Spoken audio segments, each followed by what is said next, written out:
Geneva's watch stores are preparing for the return of some of their biggest customers, the Chinese.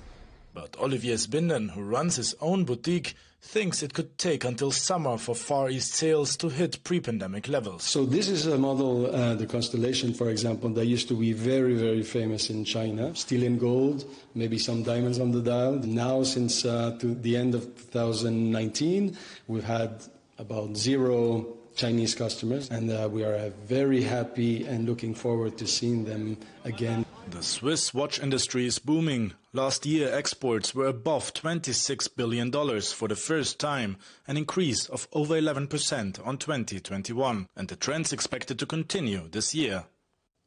This 2022 growth occurred despite declines in sales on the Chinese mainland and in Hong Kong due to COVID restrictions.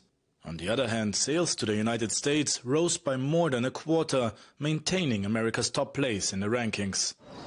Just a couple of weeks ago, shares in Swatch, the world's biggest watchmaker, hit their highest level in nearly 2.5 years on expectation of a recovery in luxury demand from China.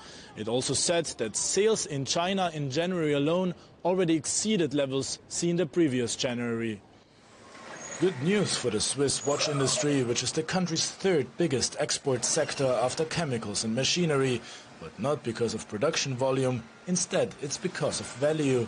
The price of a luxury watch starts at around $7,000. So Swiss watches have more than 50% of the shares of the world watch industry in terms of value. And we know that the Chinese people like to buy watches in Switzerland because it is the origin.